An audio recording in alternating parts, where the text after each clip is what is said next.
trazer aqui essas imagens para você entender que o Vaticano, o sistema religioso, é uma consequência do pecado de Adão e Eva.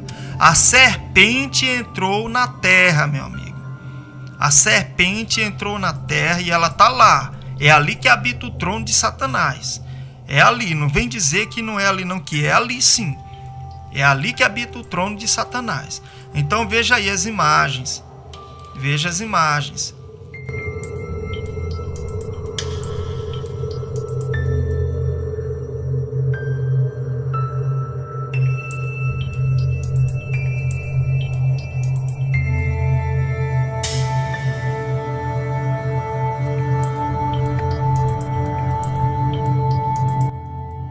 Nós estamos no fim de tudo, com tudo que está acontecendo, com tudo que está sendo revelado, ainda há pessoas que não acordam. A gente está mostrando provas concretas, são documentos dos próprios adversários do Criador, porque o Criador não tem nada a ver com a serpente, meu irmão. O Criador não tem negócio com a serpente. Veja bem, Colossenses 2,9 fala que nele habita corporalmente toda a plenitude de Yah. Nele quem? Em Yahshua. O poder foi dado a ele. Ele disse aos apóstolos: a mim foi dado todo o poder que há no céu e na terra. E em Atos 17:29 nos diz o seguinte: portanto, considerando que somos a geração de Yah, não devemos acreditar que a majestade possa ser semelhante a uma imagem de ouro, prata ou pedra esculpida pela arte e idealização humana.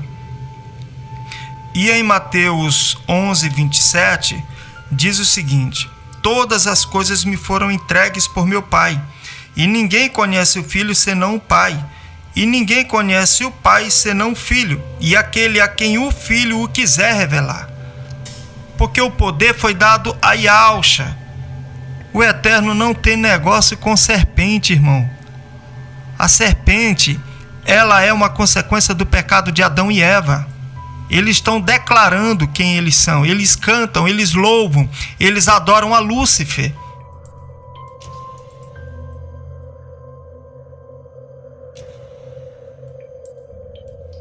Entende? Então eles se revelaram quem eles são.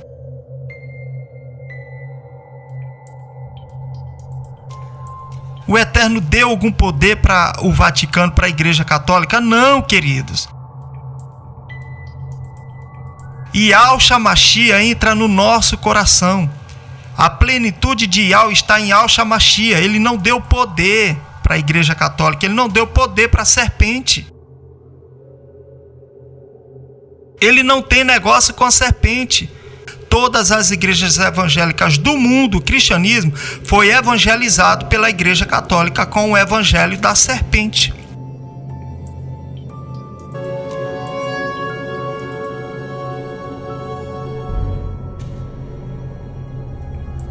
Flammas eius, Lucifer matutinus inveniat, ille in quam Lucifer quinescito casum, Christus filius tuus, qui regressus ab inferis, humano generis serenus illuxit, et tecum vivit et regnat in saecula saeculorum.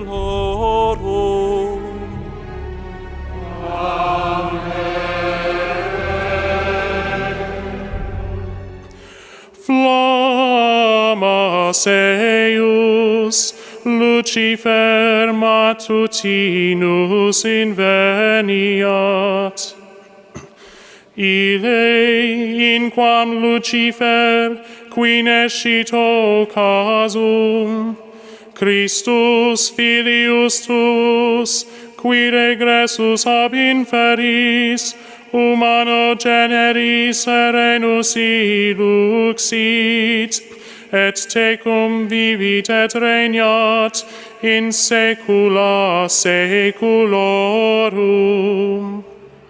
Olá, queridos, tudo bem? Aqui é o pastor Leonardo Brasil, seu amigo. Estamos aqui gravando aqui esse vídeo aqui na cidade de Sertãozinho, São Paulo, cidade maravilhosa. Estamos aqui na Igreja Matriz, você pode observar bem aqui. Quem é morador dessa cidade conhece muito bem, né? E aqueles que já vieram visitar aqui a Igreja Matriz. E nós estamos aqui fazendo aqui um pequeno vídeo aqui para mostrar para você o absurdo, um grande absurdo dentro da Igreja Católica, né? Aqui, para quem não sabe, é o templo de Lúcifer. Aqui tem um versículo que se encontra em Isaías, capítulo 9, o verso 1, dizendo que o povo que andava nas trevas viu uma grande luz. Só que esse versículo se refere à pessoa de Cristo. Para todos aqueles que estavam nas trevas, né? O aparecimento de Jesus trouxe luz para eles. E não se referindo ao próprio Lúcifer, né? Que nós conhecemos como Satanás e que foi lançado nas trevas. Então aqui, para quem não sabe, é o templo dele, olha aí. Você pode ver bem. Entendeu? Não é invenção da minha cabeça. É contra fatos no argumento. Eu fico triste, uma grande dor no meu coração em ver como as pessoas estão sendo enganadas. E tem a capacidade de colocar um ídolo desse aqui para enganar as pessoas. Então você pode observar aqui. Vou mostrar para você aqui claramente.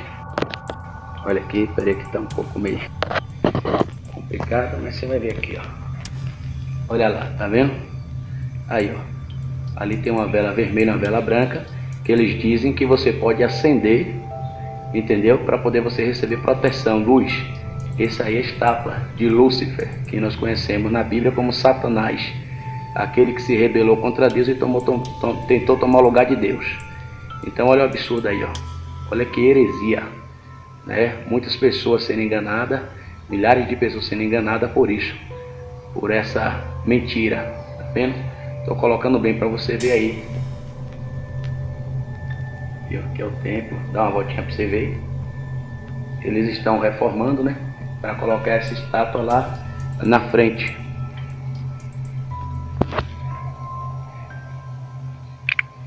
Eles estão reformando para colocar essa estátua aqui na frente da igreja.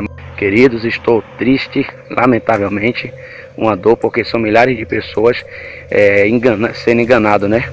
Enganando e sendo enganada pelo próprio Satanás. Então isso é uma prova de que o diabo realmente ele está atuando dentro de muitos lugares, entendeu? Enganando as pessoas, usando a própria palavra para poder enganar as pessoas, deturpando os versículos. Então deixa aí esse vídeo para você aí, para você ver. Nas Boas Novas, nós encontramos ali no Evangelho de Alhana, capítulo 3, versículo 14, que nos diz o seguinte: e assim como Moisés ergueu a serpente no deserto, assim será erguido o Filho do Homem, para que todo aquele que nele crê tenha a vida eterna. Por que essa simbologia? Porque o povo murmurou no deserto e foram mordidos por serpentes, estavam morrendo. Então eles clamaram ao Criador, e aí o Criador orientou a Moisés a levantar uma serpente de metal. E todos que olhavam para a serpente de metal eram curados do veneno das outras serpentes. Então quem olha para Yahushua Mashiach é sarado, é curado do veneno da víbora. E ao mesmo tempo que é um veneno da serpente, é o cálice da abominação que embriagou as nações da terra. E Paulo diz que nós devemos ser sóbrios e não andar embriagados. E se nós bebermos alguma coisa mortífera, não nos fará dano algum. O que é beber alguma coisa mortífera? É beber um falso espírito, é beber uma falsa palavra. Entende? Então, quem tem o verdadeiro antídoto não vive em embriaguez. É para isso que se manifestou o Filho de Yahweh, para desfazer as obras do diabo, para desfazer as obras da serpente. Então, todos os santos que eles anunciam em todos os lugares do mundo, você pode ver que tem um sol na cabeça. E o calendário deles é gregoriano, seguindo assim a Terra Globo, aonde tudo gira em torno do sol. E se você buscar, eles adoram ao sol. Então são forças contrárias a todo um investimento por trás de grandes organizações preparando a hora certa de dar o bote e o povo está embriagado, está dormindo. E muitos estão mortos espiritualmente por causa do veneno da víbora, por causa do cálice e do vinho da sua prostituição, que embriagou as nações da terra. Então o Eterno não tem negócio com a víbora, não tem negócio com a serpente. Ele tem negócio com Yahushua Mashiach. E Yahushua disse: eu sou o caminho, a verdade e a vida, e ninguém vem ao Pai senão por mim. Então, queridos, a serpente está esperando a hora certa para dar o bote. Então abram seus olhos. Abram seus olhos.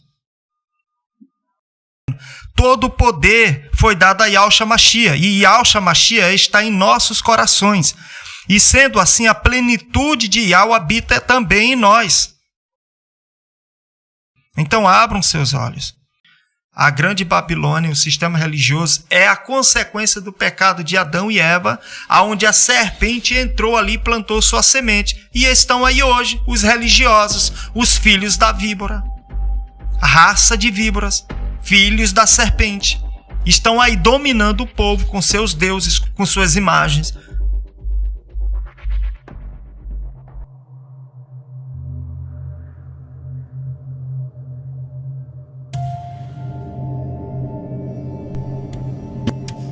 Não deixeis a vossa congregação como é costume de alguns. Hebreus 10, 25. Esse é um versículo, que muitos pastores hoje em dia, principalmente de igrejas menores, eles utilizam, para dizer que os fiéis não podem deixar a igreja.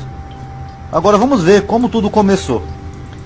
A igreja começa no século IV, com a Igreja Católica, quando Constantino oficializa o cristianismo como religião oficial. Então surge como instituição a Igreja Católica. Não estou falando da Igreja Primitiva, estou falando da Igreja Católica. Não coloquei aqui o cisma do Oriente da Igreja Ortodoxa, até porque não daria tempo e não seria necessário. Mas a partir da Igreja Católica surgiu a Igreja Luterana em 1517 com a revolta de Martinho Lutero, com as 13 teses de Lutero. Surge então uma nova ramificação, uma nova congregação que saiu da Igreja Católica, a Luterana. A partir da Igreja Luterana também saiu a Igreja Batista. Se bem que os luteranos os batistas já vinham desde a época de Lutero, mas depois oficialmente eles acabaram se separando e surgiu a Igreja Batista, ou seja, uma congregação que saiu da congregação luterana, que saiu da congregação católica. A Igreja Presbiteriana foi fundada por Calvino. Não se sabe exatamente o ano exato, mas Calvino viveu de 1509 a 564, a partir da Igreja Luterana. Calvino interpretou a Bíblia do seu jeito, então começou a surgir uma outra congregação, a congregação presbiteriana.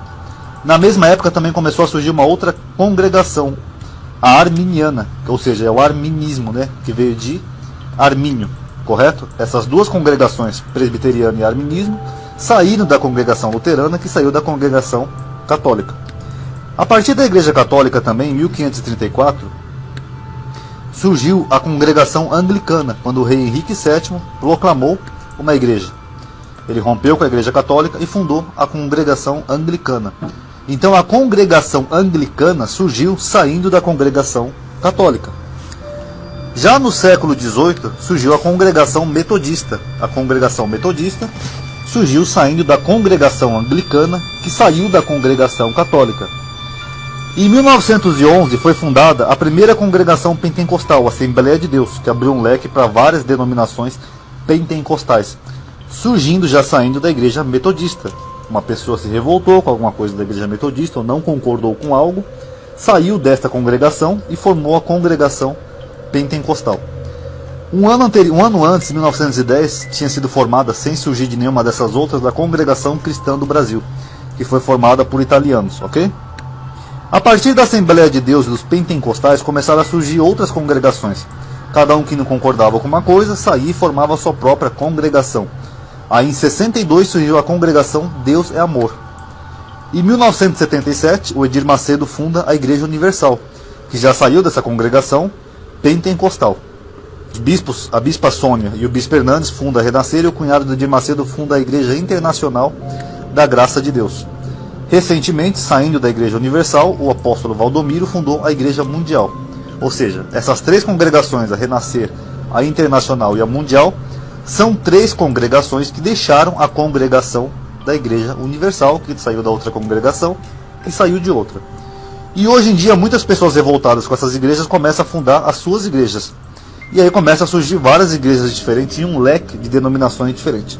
Aqui eu coloquei igreja X, que é só um exemplo para poder ilustrar que cada igrejinha dessa gerou um monte de igreja X. Pessoas que saíram de uma congregação, que saiu de outra congregação, que saiu de outra congregação, que saiu de outra, que saiu de outra e assim por diante.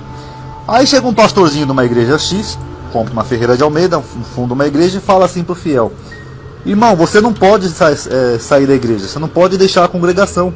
Porque Paulo falou aqui em Hebreus, ó, não deixei a vossa congregação como é costume de alguns.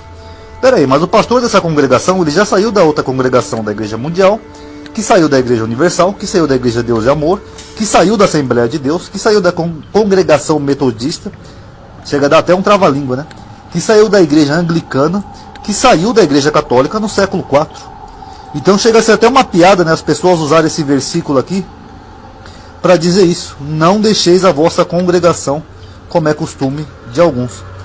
Mas espera aí, a congregação que eles estão seguindo já não é uma congregação que saiu de outra, que saiu de outra, que saiu de outra?